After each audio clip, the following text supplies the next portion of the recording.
Hello friends, welcome to MKG kitchen. நாம் இன்றைக்கி பார்க்க போகிறது சூப்பரான சப்பாத்திக்கு ஏற்ற மாதிரி, சப்பாத்தி மட்டும் இல்லைங்க, இட்லி தோசை எல்லாத்துக்குமே மேட்ச் ஆகும் ஒரு வெஜ்ஜு குருமா தான். ரொம்ப சிம்பிளாக எப்படி செய்யலான்றதை பார்க்கலாம் வாங்க. அதுக்கு ஒரு குக்கர் எடுத்துக்கலாம். நான் இந்த குருமா குக்கரில் தான் செய்ய போகிறேன். குக்கரில் கொஞ்சம் எண்ணெய் விட்டுக்கலாம். எண்ணெய் சூடானதுக்கப்புறமா இதில் பட்டை, கிராம்பு, சோம்பு இது மூணும் போட்டு நல்லா பொரித்து எடுத்துக்கோங்க. இது பொரிஞ்சு வந்ததுக்கப்புறமா இது கூட 2 பெரிய வெங்காயம் கட் பண்ணி வச்சுருக்கோம், இதையும் சேர்த்துக்கலாம். இந்த வெங்காயம் நல்லா வதங்கட்டும். நல்லா வெங்காயம் கண்ணாடி பதத்துக்கு வந்திருக்கு. இப்போ இது கூட 1 ஸ்பூன் அளவு மட்டும் இஞ்சி பூண்டு விழுது சேர்த்துக்கலாம். இதுவும் நல்லா வதக்கி விட்டுலாம். பச்சை வாசனை போகிற அளவுக்கு நல்லா வதக்கி விடுங்க. பாருங்கள், இப்போது இதில் நான் உருளைக்கிழங்கு, கேரட்டு இது 2 காய் மட்டும் கட் பண்ணி வச்சுருக்கேன். காய் கொஞ்சம் பெருசாகவே போட்டிருக்கேன். ஏன்னா குக்கரில் வேக வைக்கிறனால நமக்கு காய் கரைஞ்சிரும். அதனால் காய் நான் பெரிய சைஸாக போட்டிருக்கேன். நீங்கள் பாத்திரத்தில் வேக வைக்கும்போது சின்னதாக கட் பண்ணிக்கோங்க. இப்போ இதுக்கு கொஞ்சமாக உப்பு போட்டு இதை நல்லா எண்ணெயில் வதக்கிக்குவோம். இந்தளவு வதங்கினதுக்கப்புறமா இதுக்கு தேவையான மசாலாலாம் சேர்த்துக்கலாம்.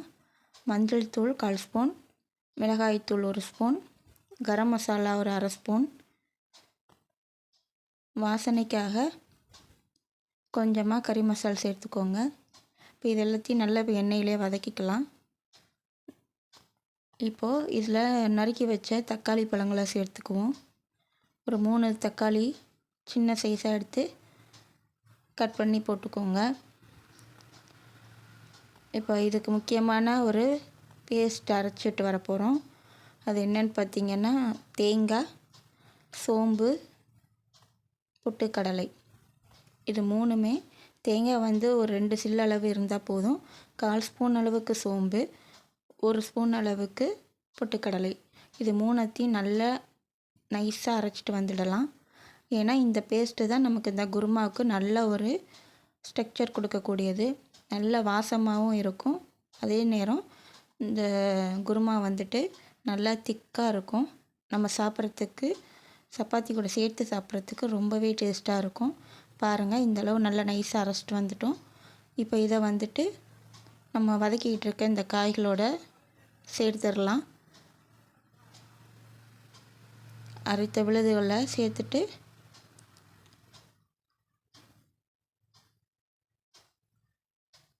இந்த டைமில் நாம் கறி மசாலா 1/4 ஸ்பூன் அளவுக்கு சேர்த்துக்குவோம்.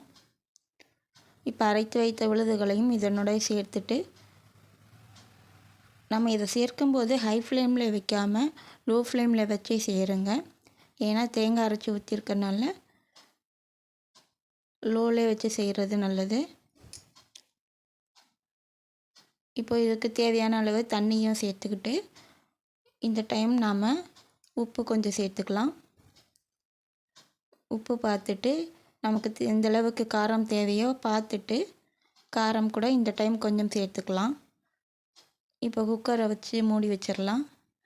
குக்கர் 2 விசில் விட்டதும் பாருங்கள், நமக்கு அருமையான சூப்பரான ஒரு குருமா ரெடி ஆகிடுச்சு. இப்போது நம்ம கொத்தமல்லி, கருவேப்பிலையை அப்படியே போட்டுக்கலாம். இது மேலே நம்ம வதக்கும் போது கூட இந்த கொத்தமல்லிகளை சேர்த்துருக்கலாம். ஆனால் நம்ம இறக்கிட்டு போடும்போது இன்னும் கொஞ்சம் நல்லா அது பச்சையோட வாசனையோட நல்லாயிருக்கும்.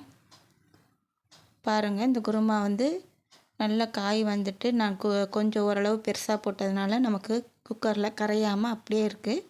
இதே நம்ம பாத்திரத்தில் வேக வச்சு எடுக்கும்போது சின்ன சின்ன பீசஸாக போட்டுக்கலாம். இது இப்போது ஆறுனதுக்கப்புறமா பார்த்திங்கன்னா இன்னமும் கூட இந்த குருமா நல்ல ஒரு திக்கான ஒரு பதத்துக்கு வரும். பாருங்கள், முதல்ல காட்டினதுக்கும் இப்போ கொஞ்சம் ஆறிட்டுருக்கு. எந்த அளவுக்கு திக்காக இருக்குன்னு பாருங்கள். இந்த குருமா நம்ம வீட்டில் செய்யும்போது நல்ல ஒரு மனம் வரும். செஞ்சிட்ருக்கும்போதே சூப்பரான டேஸ்ட் வரும். எப்படா சாப்பிடுவோன்ற அளவுக்கு. வீடியோவுக்காக சொல்லலைங்க, உண்மையாகவே செம டேஸ்ட்டாக இருந்தது இந்த குருமா. கண்டிப்பாக நீங்களும் மிஸ் பண்ணாமல் செஞ்சு பாருங்கள். அதிக பொருட்கள் எதுவுமே இல்லை. அதே மாதிரி நம்ம குக்கரில் செய்கிறனால நம்ம எல்லா பொருட்களும் ரெடியாக வச்சுக்கிட்டோம்னா சீக்கிரமாக நம்ம ஒரு சட்னி அரைக்கிற டைமுக்குள்ளே செஞ்சு முடிச்சிடலாம். அவ்வளோ ஈஸியான ரெசிப்பிங்க. நல்ல ஒரு வெஜ்ஜு குருமா மாதிரி இருக்காது, நான்வெஜ் சுவையில் இருக்கும். சூப்பராக டேஸ்ட்டில் நீங்களும் ட்ரை பண்ணி பாருங்கள்.